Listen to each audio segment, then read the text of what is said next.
Shalom, dari Purworejo, Jawa Tengah.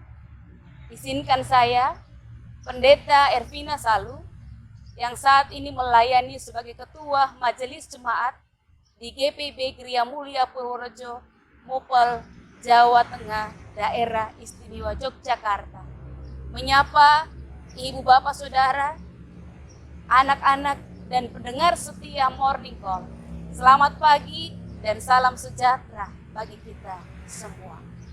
Baik saudaraku, sebelum kita mengawali segala aktivitas kita di sepanjang hari ini, saya mau mengajak kita untuk membaca dan merenungkan sebagian dari kebenaran firman Tuhan. Namun sebelum terlebih dahulu, mari berdoa. Kita berdoa. Bapa yang baik, kami mengucap syukur dan berterima kasih karena kasih dan kebaikan Tuhan boleh menyertai kami dalam sepanjang istirahat malam kami. Dan pagi ini kami mengucap syukur dan bersukacita. Tuhan boleh karuniakan kami kesehatan yang baik, nafas iman, dan hari yang baru untuk kami melanjutkan segala aktivitas kami dalam penyertaan Tuhan.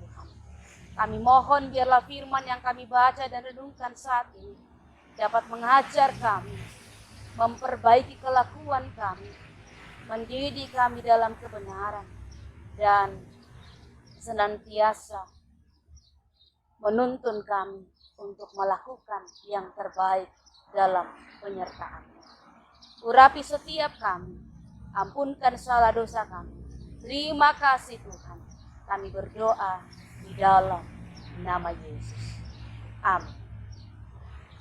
Bapak Ibu Saudara yang diberkati Tuhan, bacaan kita saat ini sesuai dengan bacaan Sabda Bina Umat Renungan Pagi, terambil dari Filipi pasal 1 ayat 12 hingga ayat yang ke-17, namun saya cuma akan membacakan satu ayat saja pada ayatnya yang ke-12. Firman Tuhan berkata demikian. Aku menghendaki saudara-saudara supaya kamu tahu bahwa apa yang terjadi atasku justru telah menyebabkan kemajuan Injil. Demikian pembacaan Alkitab. Terpujilah Tuhan Yesus Kristus. Haleluya. Ibu bapak saudara yang diberkati Tuhan. Seekor kuda terperosok ke dalam sumur yang sudah kering. Karena sudah tidak mungkin menolong kuda tersebut, maka orang-orang di kampung memutuskan untuk menutup sumur itu. Mereka ingin mengubur kuda itu hidup-hidup, supaya bangkainya tidak mengganggu dan agar kejadian serupa tidak terulang kembali. Mereka pun bergotong royong mengangkut tanah dan memasukkannya ke dalam sumur. Lalu apa yang terjadi Bapak Ibu Saudara? Setiap ada tanah yang mengena punggungnya, kuda itu selalu membuangnya ke bawah, lalu memindahkannya, sehingga kakinya berada di atas tanah tersebut. Semakin tinggi tanah menutupi sumur, maka semakin tinggi pula posisi kuda itu. Sehingga akhirnya ia bisa keluar dari sumur dengan selamat. Apa yang mau kita ambil dari cerita tentang seekor kuda ini? Ada dua hal yang menjadi pesan bagi kita Bapak Ibu Saudara. Yang pertama, ini mau menggambarkan bahwa begitulah kehidupan kita manusia. Bahwa ketika perjalanan hidup melemparkan beban dan masalah ke punggung kita, maka kesampingkanlah, lalu berdirilah dengan kokoh di atasnya. Maka suatu saat nanti, semua itu akan menaikkan posisi kita ke puncak. Hal yang kedua, bahwa ketika orang-orang meremehkan kita, menghina kita, bahkan berusaha untuk menjatuhkan kita, dan mencelakai kita. Justru upaya itu berbalik memberi keberuntungan kepada kita untuk terus berjuang, bertahan, dan pantang menyerah. Dan itulah yang dilakukan Paulus dalam bacaan kita saat ini.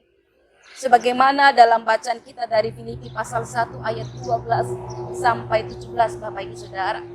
Ayat 12 mengatakan bahwa aku menghendaki saudara-saudara supaya kamu tahu bahwa apa yang terjadi atasku ini justru telah menyebabkan kemajuan Injil. Pertanyaannya Bapak Ibu Saudara, apakah yang sedang terjadi pada diri Paulus? Paulus dipenjara karena nama Yesus yang ia beritakan. Dengan kata lain bahwa Paulus dipenjara karena ia memberitakan Injil. Bacaan kita hari ini menggambarkan kesulitan dan penderitaan Paulus. Tapi Paulus, niat dan kegiatannya tidak surut karena tantangan dan kesulitan yang ia alami. Bahkan Paulus melihat semua halangan tadi menjadi sarana untuk kemajuan Injil. Selanjutnya juga Paulus melihat bahwa akibat dari pemenjaraannya itu Bapak Ibu Saudara, orang lain semakin giat menginjili. Ada orang yang dikuatkan imannya untuk lebih setia dan mau melayani Tuhan karena kesaksian keteguhan iman Paulus. Bagi Paulus Bapak Ibu Saudara, apa yang dialaminya telah menghasilkan kemajuan bagi pemberitaan Injil.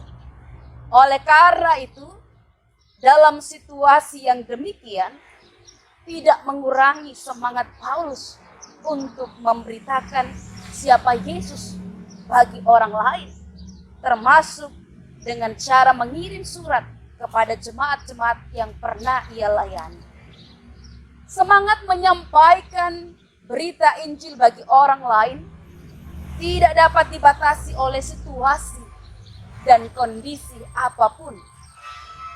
Situasi yang berat sekalipun tidak menjadi alasan untuk Paulus berputus asa dan kehilangan pengharapan memberitakan Injil. Karena itu jika memperhatikan seluruh isi surat Filipi ini, Paulus tidak pernah berkeluh kesah akan situasi yang ia alami.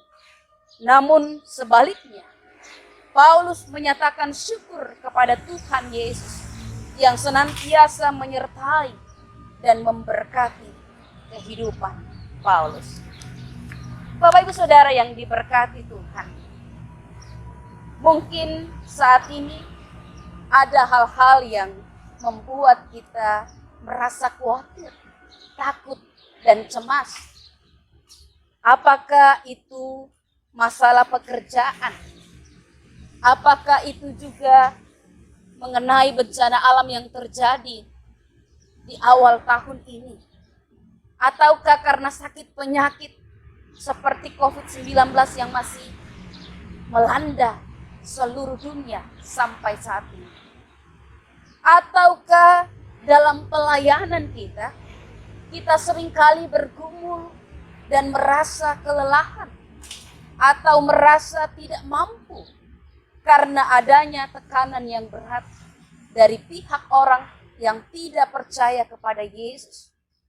Ataukah karena ada masalah-masalah yang timbul dalam pelayanan kita? Baik di antara rekan-rekan sepelayanan, mungkin ada masalah keluarga, ada masalah keuangan, masalah kesehatan, atau masalah-masalah pribadi lainnya.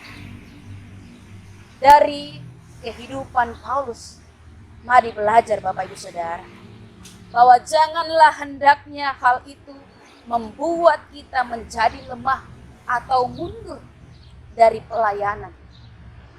Tetapi mari jadikan tantangan itu sebagai jalan pembuka untuk terus kita melakukan yang terbaik. Satu hal yang perlu kita lakukan adalah meminta penyertaan Tuhan. Sebab Dialah yang memimpin, menghibur, dan menguatkan kita di dalam menjalankan pelayanan ini. Percayalah Bapak Ibu Saudara, bahwa penyertaan Tuhan akan memampukan kita untuk terus melangkah seberat apapun tantangan dan pergumulan itu. Kita akan mampu menjalankannya. Bahkan kita akan disanggupkan untuk menjadikan setiap masalah tersebut sebagai batu loncatan untuk mencapai keberhasilan. Dan bukan menjadi batu sandungan yang membuat kita jatuh. Karena itu, ketika kita melaksanakan tugas dan aktivitas kita di sepanjang hari ini, mari tetaplah bersuka cita senantiasa, tetap semangat, tetap berdoa, mengucap syukurlah dalam segala hal, sebab itulah yang dikehendaki Allah di dalam Kristus Yesus bagi kamu. Tuhan memberkati. Amin. Mari kita berdoa. Terima kasih Bapa di surga, firman-Mu telah diberitakan bagi kami. Tolonglah kami untuk terus memiliki keteguhan iman seperti Paulus, bahwa tantangan, kesulitan, pergumulan hidup tidak membuat kerinduan kami untuk melayani Tuhan menjadi mundur. Tetapi dengan sukacita yang menyala-nyala, kami mau terus melayani Tuhan, mau dipakai oleh Tuhan. Apapun kondisi kehidupan kami, di tengah situasi apapun kami saat ini, Tuhan tolong pakailah setiap kami menjadi alat di dalam tangan kasih Tuhan untuk terus memberitakan kabar baik, kabar sukacita, agar semua orang juga boleh mengalami dan merasakan kasih dan kebaikan Tuhan yang selalu baru tiap pagi. Tak pernah berkesudahan kasih dan rahmat Tuhan, berkat Tuhan dalam kehidupan kami. Bagaikan fajar mentari yang tidak pernah lupa bersinar. Biarlah juga kasih dan kebaikan Tuhan tetap menjadi bagian dari kehidupan kami yang mau senantiasa dibimbing, dituntun dalam pertolongan Tuhan. Kami berdoa, Tuhan berkati bangsa dan negara kami Indonesia tercinta ini. Berkati gereja Protestan di Indonesia bagian Barat dimanapun berada, dalam tugas pelayanannya, baik dari pelosok-pelosok pedesaan sampai ke pusat-pusat kota. Tuhan memberkati dengan pelayan yang juga mau tetap memiliki kepercayaan, keyakinan bahwa Tuhan tidak pernah meninggalkan kami, tetapi Tuhan semakin menyertai dan melengkapi setiap kami yang mau dipakai untuk memberitakan kabar sukacita dari Tuhan. Berkati semua yang kami kasihi, keluarga kami, istri kami, suami kami, anak-anak kami, orang tua kami, sanak saudara, dan semua orang yang kami jumpai dalam sepanjang hari ini, dalam tugas dan aktivitas kami. Tuhan kiranya menolong mereka, berikan mereka kesehatan yang terbaik, beri sukacita, damai sejahtera, dan keselamatan dalam perjalanan keluar masuk kami. Kami percaya Tuhan yang memberkati, Tuhan yang mencukupkan segala kebutuhan kami jasmani dan rohani, dan Tuhan yang membuat berhasil apa yang kami doakan, usahakan, dan kerjakan. Karena itu ya Tuhan, kami menyerahkan saudara-saudara kami yang sakit di dalam nama Yesus. Tuhan sembuhkan, yang lemah Tuhan kuatkan, yang sedih Tuhan hibur, dan yang berputus asa Tuhan berikan kekuatan dan pengharapan. Terima kasih Tuhan, Banyak hal yang kami meminta daripada Tuhan. Namun di atas semuanya ini kami mohon ampun untuk salah dan dosa kami. Lalu ya Tuhan, dalam pengasihan-Mu kami mohon, dengarkanlah doa kami. Kami bawa doa syukur kami. Kami berdoa hanya di dalam nama Tuhan Yesus. Amin. Ibu bapak saudara, pendengar setia Morning Call dimanapun saudara berada. Demikianlah firman Tuhan pagi ini. Selamat beraktivitas, tetap semangat, taati protokol kesehatan dengan terus memakai masker, mencuci tangan, menjaga jarak dan menjauhi kerumunan. Tuhan Yesus menolong dan memberkati kita. Sampai jumpa.